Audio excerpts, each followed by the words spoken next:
What's up, everyone? Tony from the Cold Case Project, back again.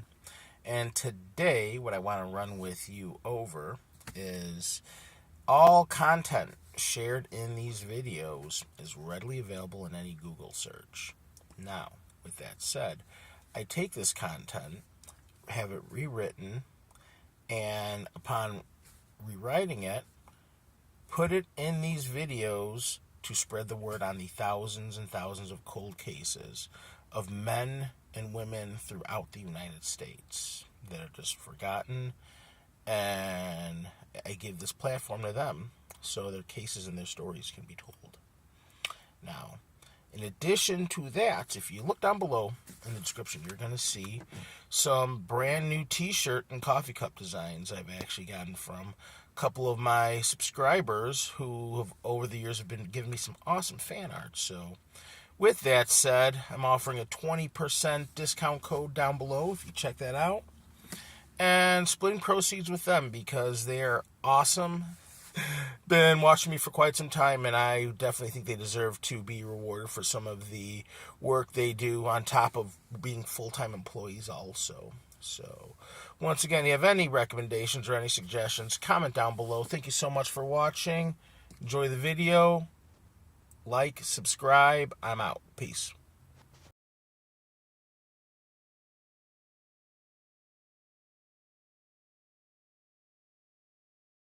For those of you who have followed me for some time, this has been a case that has stuck in my brain. An attractive single mom helping others over herself is something that sticks in my memory. Some of the very people she should have been able to depend on, in my opinion, could very well be the people responsible for what happened to her.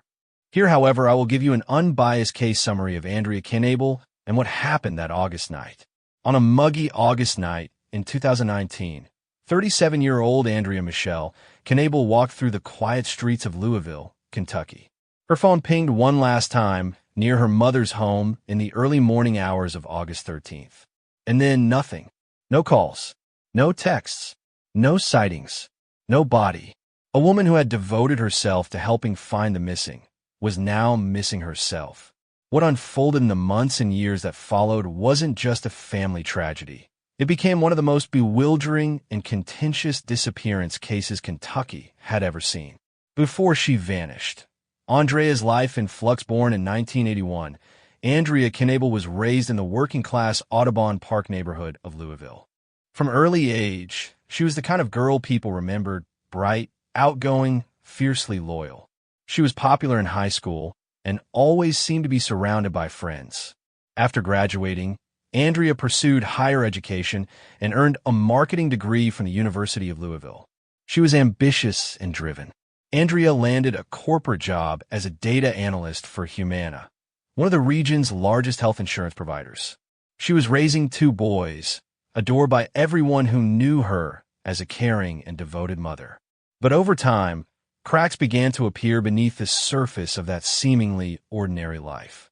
The late 2010s were especially difficult for Andrea. A string of misfortunes began unraveling her once stable life. First came a layoff from her job at Humana, then a devastating hit-and-run accident that left her without transportation. A romantic relationship turned toxic, ending with her partner being incarcerated on drug charges. Financial stress mounted, her health declined, and soon, those close to her began expressing concern for her mental well-being. Despite everything, Andrea still found time to help others. She joined Missing in America, a volunteer group that assists in the search for missing persons. She conducted online investigations, canvassed neighborhoods, and handed out flyers for strangers' lost loved ones. It gave her a purpose and made her disappearance all the more haunting. Andrea was staying at her mother Cheryl's house on Chickadee Road, a property undergoing renovations. Also living there were her younger sister Sarah and Sarah's fiancé, Ethan Bates. Her two sons from previous relationships were with their fathers at the time. That evening, Andrea seemed agitated. Around 9 p.m., she was seen at a McDonald's on Poplar Level Road with Ethan and her nephew. Ethan then took her to the hospital on Dutchman's Lane. She had visible injuries to her face, reportedly caused by a skin infection. Medical staff treated her, and at 11:22 p.m., Andrea used a lift to return to the Chickadee Road residence. When she arrived, she discovered the house was locked. She knocked, but no one answered. Frustrated, she decided to walk over a mile to her other sister Erin's home on Fincastle Road. At Erin's house, the tension only escalated.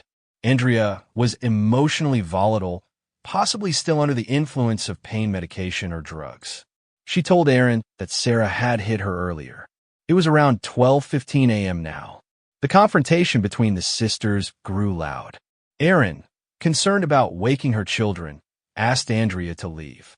Andrea left Erin's house at 1:38 a.m., setting off on foot once again. Surveillance footage confirms she arrived back at Chickadee Road at 1:54 a.m., but something strange happened. She didn't go inside. Instead, Andrea stayed outside. She texted friends. She called several contacts, none of whom answered. Then her phone stopped transmitting location data at 6:31 a.m. That's the last known trace of Andrea Knable. When family members began to realize no one had heard from Andrea later that day, concern turned into panic. Calls to her phone went straight to voicemail. She wasn't at any hospitals. She hadn't contacted her sons. Her social media had gone dark. Andrea Knable had vanished. The investigation begins initially. Louisville Metro Police showed measured concern. Adults have the right to disappear, after all. But soon, inconsistencies in the timeline and Andrea's role as a missing persons advocate raised red flags. Detectives began questioning her family, especially Sarah and Ethan. Their stories were vague and, at times, contradictory. At first, they claimed they didn't hear Andrea knocking that night. Later, they admitted they heard her but deliberately didn't answer because of a recent argument. Why would two people, especially one of them a close sibling, ignore Andrea while she stood outside late at night, disoriented and alone? Then came another unsettling twist. Both Sarah and Ethan reportedly wiped their phones clean shortly after Andrea's disappearance. Authorities haven't said whether that data was ever recovered. While rumors swirled online, the case received national attention. Social media groups erupted with speculation. Had Andrea overdosed? Was she trafficked? Did someone in her own family harm her? Even within Andrea's family, suspicions were divided.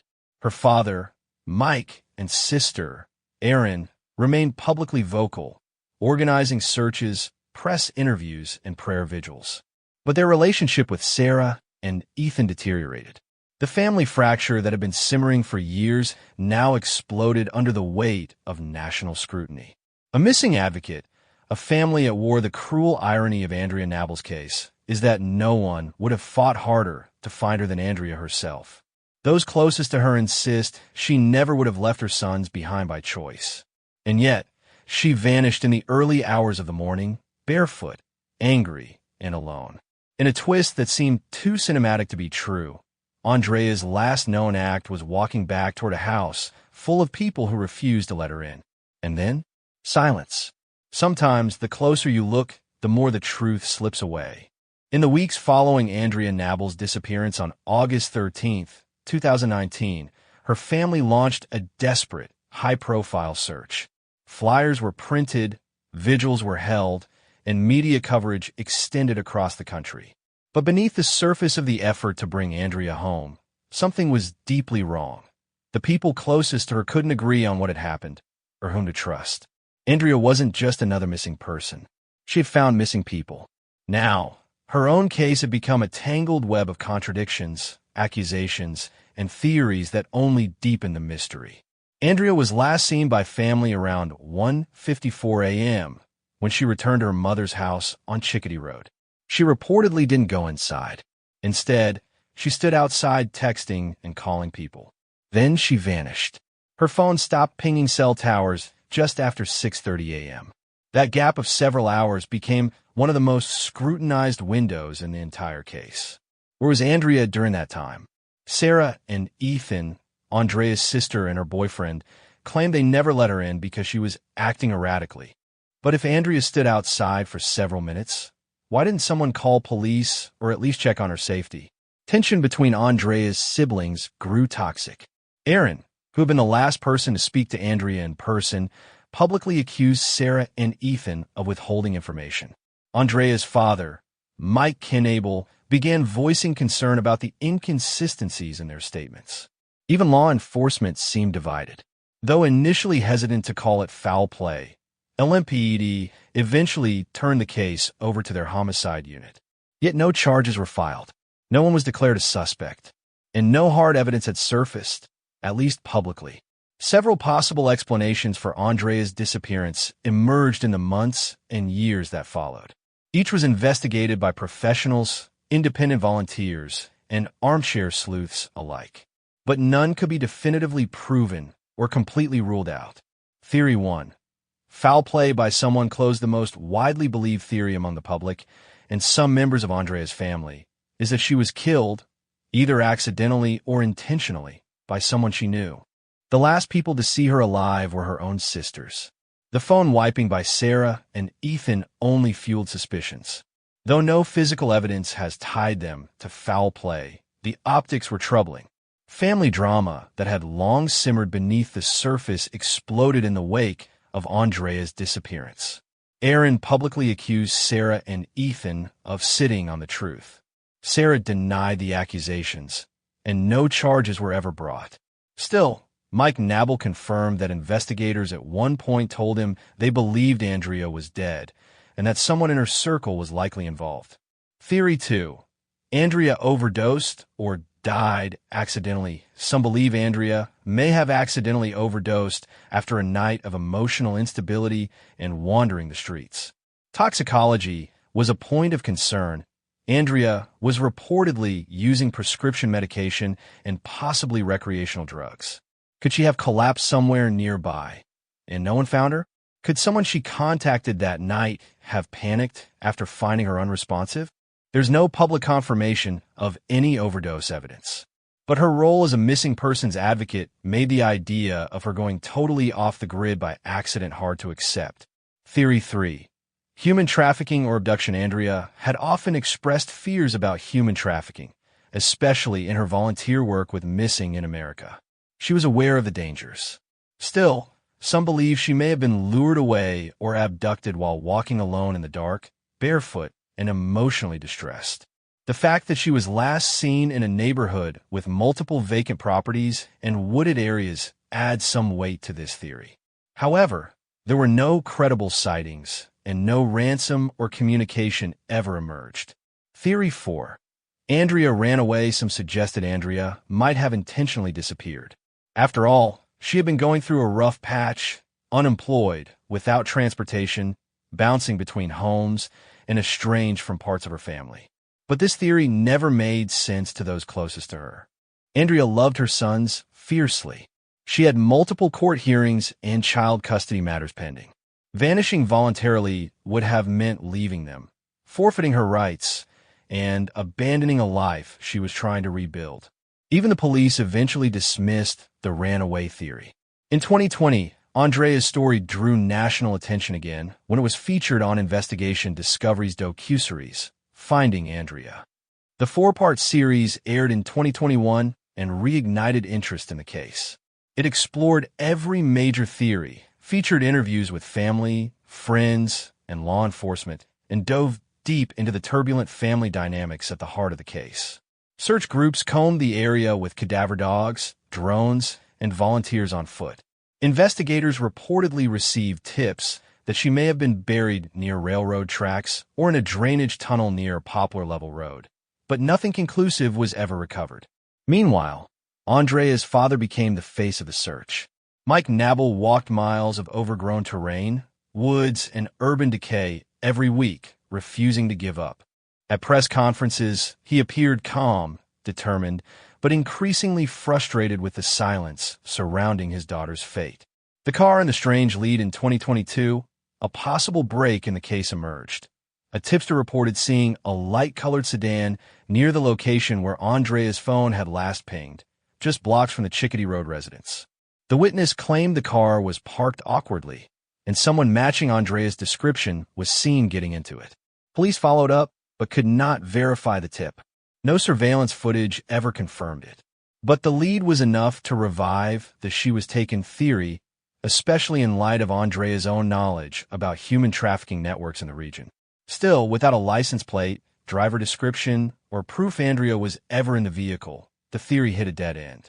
Andrea Knable has now been missing for over 5 years. Despite search efforts, national media exposure, and a family torn apart by grief and suspicion, no trace of her has ever been found. No arrests have been made. No charges filed. No confirmed sightings or recovered remains. Her case remains classified as a missing persons case, though many within law enforcement quietly believe it has crossed into homicide territory. In 2023, her family held a vigil on the 4th anniversary of her disappearance. The pain in their voices was still raw. Andrea's sons are now teenagers, growing up with more questions than answers. The heartbreak of Andrea Knable's story isn't just that she vanished. It's that she did so while trying to rebuild her life. A woman who helped search for strangers' children couldn't find anyone to help her in her final hours.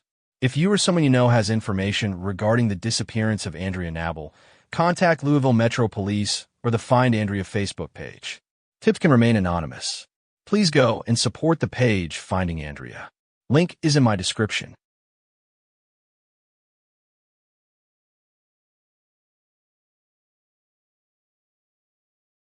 On January 31st, 2006, Christopher Gregory, just 21 years old, was spending a regular Tuesday evening at a friend's house in Russell Springs, Kentucky. According to everyone who was with him, nothing seemed out of the ordinary, no signs of stress, fear, or unease. But sometime around 9:30 p.m., Christopher said he was heading to meet someone at the Key Village shopping center nearby. He walked out that door and never came back. The next morning, Christopher's green two-door 1997 Pontiac Grand AM was found abandoned in the parking lot of a bowling alley, not far from the plaza where he was supposedly headed. It was sitting quietly off Lakeway Drive in US 127, less than a mile from where he was last seen. But Christopher was nowhere in sight. He didn't call anyone, didn't go home, didn't show up for work or contact any friends. In fact, no one has heard from him since. At first, it was hard to know what to think. Did he just leave? Was there a fight? Was he in some kind of trouble? His family didn't buy the idea that Christopher just walked away from his life. His mother, in particular, refused to believe it. As she later told reporters, "I never thought the night he left that he wouldn't be back. I go to bed at night thinking, what did they do to him? Where did they leave him? Did they torture him?" 2 months later, in March of 2006, a disturbing clue was found. Along a roadside in nearby Jamestown, Kentucky, someone discovered Christopher's driver's license and personal documents lying in a ditch. Law enforcement immediately searched the surrounding area, hoping to find any trace of him. But there was nothing. No blood, no clothing, no signs of struggle. It was as if he had simply vanished. Like many missing persons cases, rumors started flying almost immediately. Some people claimed Christopher had been abducted at gunpoint. Others whispered that drugs may have been involved, that he was meeting someone for a deal gone bad, or that he had enemies no one knew about. Investigators have never confirmed any of these rumors, but they did say something that raised eyebrows, that they believe 4 people were involved in Christopher's disappearance, and that at least 6 others know what really happened that night. Despite that, no arrests have ever been made, and police have never officially named any suspects.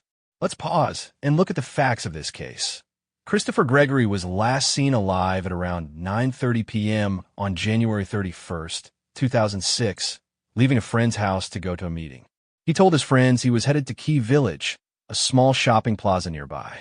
Later that same night, his Pontiac Grand AM was found abandoned at a bowling alley just down the road. 2 months later, his driver's license and documents turned up discarded in a ditch in Jamestown. Despite heavy searching, no other evidence has ever been recovered. And here's the haunting part. No one ever reported seeing him at Key Village. If he got out of his car, no one said so. If he met with someone, they never came forward. It's possible that someone else drove his car there to make it look like he disappeared from that location. It's also possible that he never even made it to the plaza. We simply don't know. Some of his distinguishing features might help identify him if remains are ever found. Christopher had pierced ears, a pierced tongue, a birthmark on his left shoulder, and a scar on his forehead. The theories include: Theory 1. Voluntary disappearance. It's a theory that police always consider early on, especially with young adults. Could Christopher have just walked away from his life? According to his family, absolutely not. He didn't take any clothes. He left behind his wallet. There were no signs he was planning to leave town, and he wasn't known to be suicidal. And if he wanted to disappear, why throw his ID in a ditch 2 months later? Theory 2. Drug involvement. There's been talk that Christopher might have been involved with drugs, either as a user or in some kind of deal. But this is just speculation. Even if he was using, that doesn't mean he deserved what happened. And no one has ever come forward with proof that drugs played a role in his disappearance. Theory 3. Abduction and murder. This is what his family believes. That he was lured or forced to meet someone that night, and something went terribly wrong. Maybe someone he trusted betrayed him. Maybe the meeting was a setup. If this theory is true, then someone out there knows where his body is. Part 6. What happened to Christopher Gregory? Nearly 20 years have passed since that cold winter night in 2006, and the Gregory family is still searching for answers. Christopher's mother still keeps his photo close and holds on to the hope that someone, somewhere, knows something. As of today, Christopher Gregory remains missing. His car, his license, and the rumors are all that's left. He would be 39 years old today. If you or someone you know has any information about the disappearance of Christopher Gregory, no matter how small, you're urged to contact the Russell Springs Police Department at 866-3636.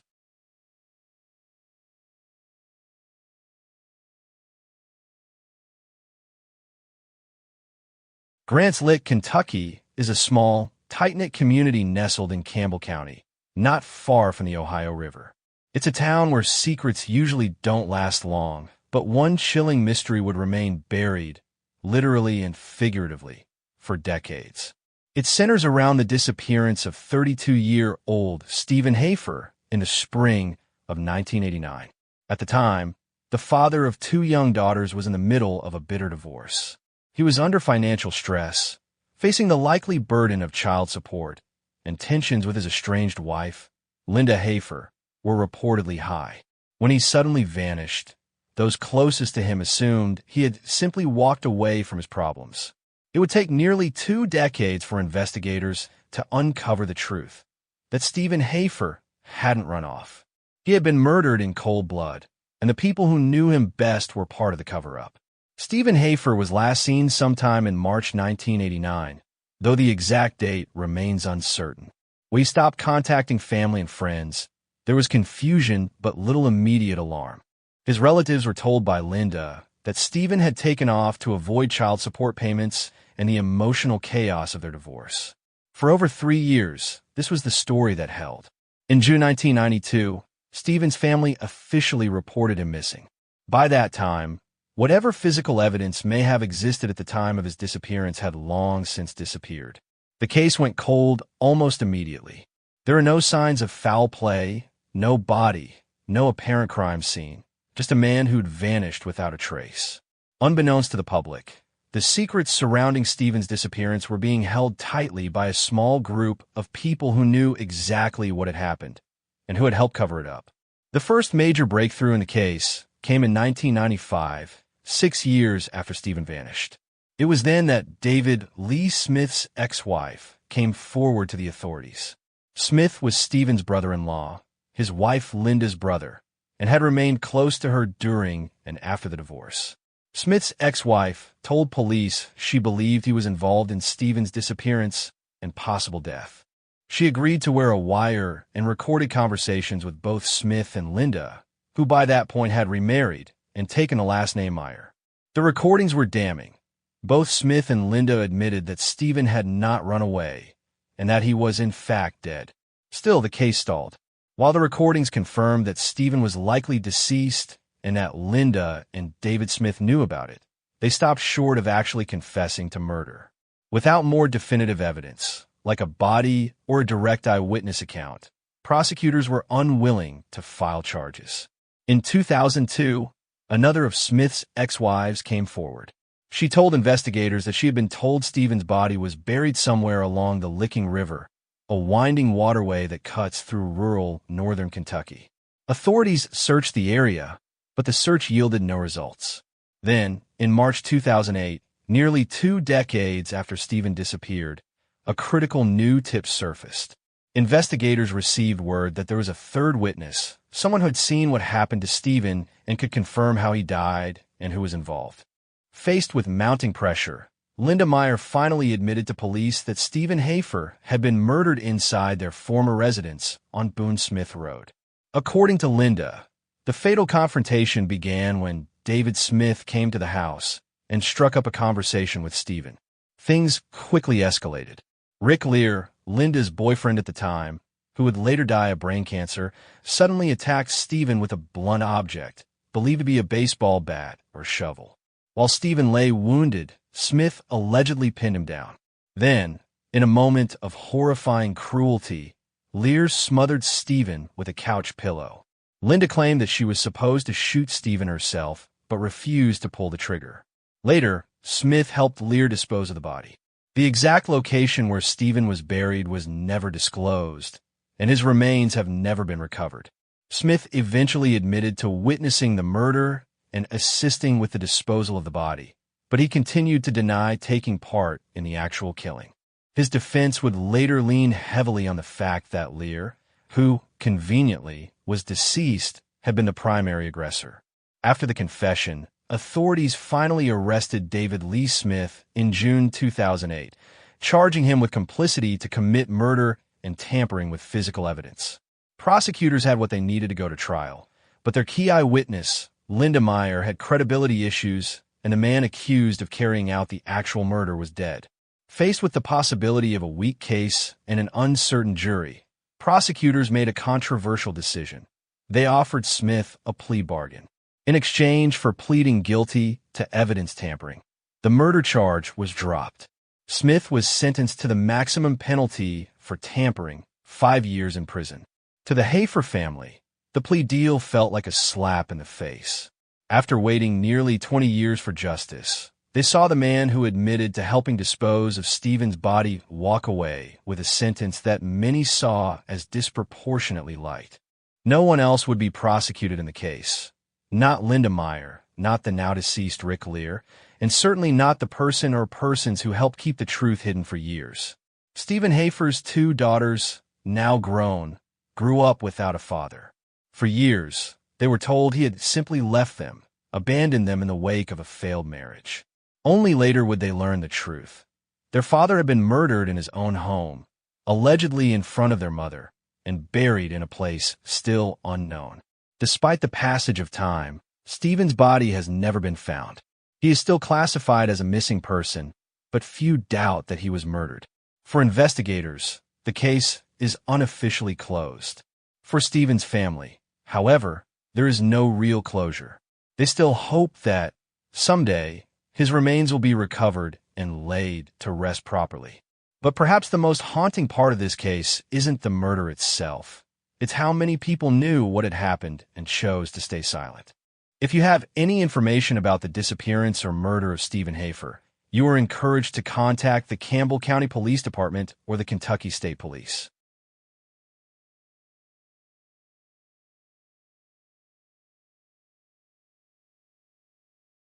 It was a hot Kentucky summer afternoon when 34-year-old Carol Hamilton was last seen alive.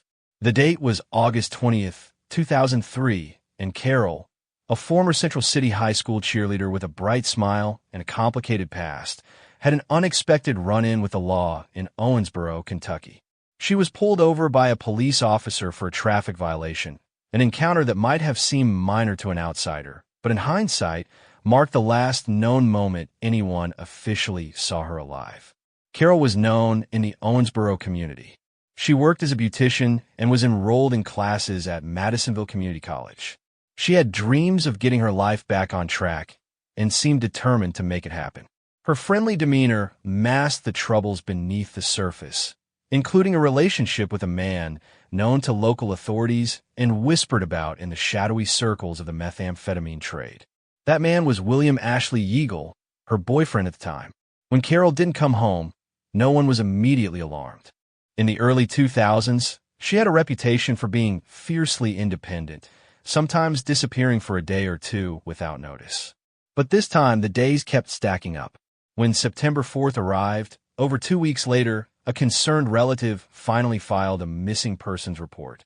It was only then that the gears of investigation began to turn, slowly and with growing dread. By then, Carol had been missing for 15 days. A few weeks after she was reported missing, the investigation turned toward Ohio County, specifically a secluded rural area along Shreve Road near Fordsville, Kentucky. Hidden among the trees and farmland, a pond held a chilling secret. Carol's silver 2002 Pontiac Grand Prix, once a gleaming symbol of her independence, was pulled from its depths. But the car was no longer intact, far from it. Investigators found that it had been cut into more than 30 separate pieces, almost surgically dismantled. The sight was deeply unsettling. Whoever had taken the time to carve the vehicle into unrecognizable fragments had clearly wanted to eliminate evidence. But the most disturbing part of the discovery wasn't just the condition of the car. It was the fact that Carol was nowhere to be found. There was no trace of her inside the vehicle. No blood, no clothing, no fingerprints that could conclusively tell the story of what had happened. The vehicle, meticulously destroyed, served as a metaphor for the mystery surrounding Carol's disappearance. Something whole and real, methodically torn apart. The case went cold for a time, but not for long. In August 2005, 2 years after Carol vanished, the silence was shattered with a string of shocking arrests. The charges read like a twisted cast of characters in a small-town nightmare. William Ashley Yeagle, Carol's boyfriend, Rodney Wayne Lyle, his wife, Michelle Lynn Gaddis Lyle, and Mary Annette Coy. The Lyles and Yeagle were charged with murder. Coy was charged with tampering with physical evidence. It was a turning point in the case, one that exposed a world of drug abuse, betrayal, and savagery operating just beneath the surface of this quiet Kentucky town. According to investigators, Carol's death was deeply entangled with methamphetamine. Her life and choices had gradually led her into circles where addiction, paranoia, and violence often ruled. And now, it appeared she had paid the ultimate price. Initially, all 3 primary defendants denied any involvement in her murder. But under pressure, the cracks began to show. In 2006, Rodney and Michelle Lyle agreed to testify against Yeagle in exchange for plea deals. Their confessions would uncover a horrific chain of events that would stun even the most seasoned law enforcement officers. Michelle Gaddis Lyle pleaded guilty to facilitation to commit murder and was sentenced to 4 years in prison. Her husband, Rodney, accepted a longer sentence, 18 years, after pleading guilty to facilitation, firearm possession as a convicted felon, and persistent felony offenses. But it was their testimony that brought the true horror of Carol's final moments into the light. According to the Lyles, the method of Carol's murder was uniquely cruel and bizarre. They claimed that Yeagle had injected Carol with industrial cleaning fluid, poured mercury into her ears, and finally strangled her with an electrical cord. The acts weren't just intended to kill, they were designed to torture. In court, Yeagle vehemently denied harming Carol. He admitted to helping dispose of her body and destroying her car, actions he claimed were out of fear or loyalty, not guilt. But the Lyles' vivid testimonies painted a different picture, one in which Yeagle was not only involved but at the center of the killing. In January 2007, after a tense and dramatic trial, William Ashley Yeagle was convicted of Carol Hamilton's murder. He was sentenced to 40 years in prison. Despite his conviction, he maintained that while he helped get rid of the body and destroy the evidence, he hadn't laid a finger on Carol while she was alive. Yeagle told authorities he had placed her body in a plastic container and dumped it into the Green River. Police and volunteers conducted multiple searches of the river, but Carol's body was never recovered. To this day, the waters of the Green River keep their secrets. Carol's family never got the closure that comes with recovering a loved one's remains. They never had the chance to bury her properly, to say a final goodbye, or to understand exactly what happened to her. They were left instead with a brutal story told secondhand, pieced together from courtroom testimonies and jailhouse confessions. At the time of her death, Carol was trying to build a better life. She was working, going to school, and had people who loved her. But she was also caught in a dangerous relationship, entangled in a world that offered no mercy. In the aftermath of Yeagle's conviction, Mary Annette Coy's legal process dragged on. As of the latest updates, she had not yet stood trial for her alleged role in the cover-up. Her body has never been found.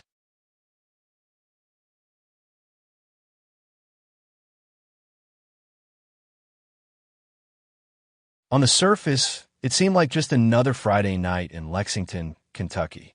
It was February 16th, 2018. A bitter winter chill had settled over the city, and inside a modest apartment at Locust Hill, tension was beginning to boil over. Peter Leanne, a father and husband, was home that night, along with his wife, Bertie Eaton, her 3-year-old daughter, and Bertie's brother, Willow Bruce Cherry. At some point that evening, words were exchanged. Angry words, then shouts, then violence. And that was the last time anyone ever saw Peter Leanne alive. 3 days passed. On February 19th, Bertie walked into the Lexington Police Department and told him something no officer ever wants to hear. She hadn't seen her husband in days, and the last time she had seen him, he was being beaten badly by her brother, Willow. She told the police she had been scared, that when the fight broke out between Peter and Willow inside the apartment, she grabbed her daughter and her sister-in-law, Misty Cherry, and fled to the apartment complex pool. She said she stayed there for about 50 minutes. When she returned, she didn't go into Peter's bedroom. She said the door was closed, and from the other side, she could hear groaning. She could hear Peter's voice. He was asking for help, but Bertie didn't open the door. Instead, she said, Misty begged her not to call the police because Willow had an outstanding warrant. Bertie returned to the pool area again.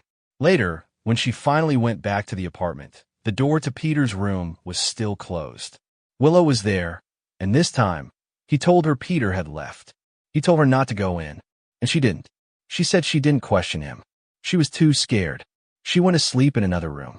And when she finally worked up the courage to open Peter's bedroom door the next morning, what she saw was blood. Blood on the carpet. Peter was gone, and something had clearly happened in that room, something violent. After hearing Bertie's account, the police obtained a warrant and searched the apartment. What they found inside was deeply disturbing. Underneath the carpet in Peter's bedroom was a large, soaked-through patch of blood. There was far more blood beneath the surface than on top of it, indicating someone had tried to clean up. They also found blood-soaked clothes and washcloths. There was no question now, whatever had happened in that room wasn't just a fight. It was brutal, and it was likely fatal. Still, Peter Leanne's body was missing. Then came a new lead from within the family. Whitney Eaton, Willow's stepfather, came forward with information that sent the case spiraling toward a far darker place. Whitney told police he had seen Peter's Ford Explorer parked in Willow's driveway. When he asked Willow about it, Willow claimed Peter had given it to him. Whitney didn't buy it, and when Willow asked him for help cleaning up some blood in the vehicle, he refused. Willow reportedly told him Peter just wouldn't stop fighting. Whitney also noticed that Willow had Peter's phone and his car. Investigators obtained a warrant to search the Ford Explorer, and inside, in the back storage area of the SUV, they found a large quantity of blood.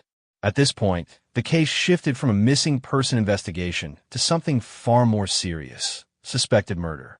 In August 2018, Willow Bruce Cherry was indicted for tampering with physical evidence. And just 1 month later, in September, the charges escalated: murder. The man who had once claimed Peter gave him a car was now the primary suspect in Peter's disappearance and presumed death. When questioned, Willow claimed he remembered very little about what had happened that night. He said he was drunk. He said he suffered from mental health issues. He said he couldn't recall what the fight with Peter was even about or how it ended. That may have been convenient, but it wasn't convincing, especially not when paired with the blood, the attempted cleanup, and Peter's complete disappearance. In court, the evidence painted a horrifying picture. Though Peter's body was never found, the volume of blood, both in the bedroom and in the back of the SUV, told a story of lethal violence. Prosecutors argued that Peter had been killed during the fight and that Willow attempted to cover it up. Though there were no eyewitnesses to the killing, Birdie's statement, the forensic evidence, and Willow's own actions in the aftermath led to one conclusion: that Peter Leanne was dead and that Willow Cherry was responsible. Willow was convicted of Peter's murder and sentenced accordingly. He is now incarcerated in a Kentucky prison. But even with the conviction, Peter's family still has no peace, because Peter's body has never been found. Even more disturbing, Peter Leanne may not be the only person to vanish under suspicious circumstances connected to Willow Bruce Cherry. In 1994, nearly 25 years earlier, Willow's girlfriend at the time, Elizabeth Acton, disappeared from Virginia. She was never seen again. Though Willow was never named an official suspect in her case, co-workers of Elizabeth told authorities something chilling. She had been afraid for her life, and she told them, in no uncertain terms, that if anything happened to her, the police should look at Willow. Let that sink in. 2 people, 2 disappearances, and the only common thread between them is Willow. How many more red flags do you need before you start asking, is this man a serial predator? A repeat killer? Peter's body is still missing. His family still grieves in limbo. There is no grave to visit, no headstone to place flowers on, no place to say goodbye. There are many kinds of murder, and what happened to Peter, being beaten, erased, discarded, and then lied about, is one of the cruelest kinds. Because Willow not only took Peter's life, he took away his dignity. He took away the right of Peter's family to mourn him properly. He took away the truth. But this story isn't over. Someone out there knows what happened to Peter's body. Someone knows where he was taken, where he was buried, or dumped, or left. And even with a conviction, that secret still matters. Peter Leanne deserves to come home. If you know anything about what happened to Peter Leanne in February 2018, or where his remains may be located, please contact the Lexington Police Department or your local authorities.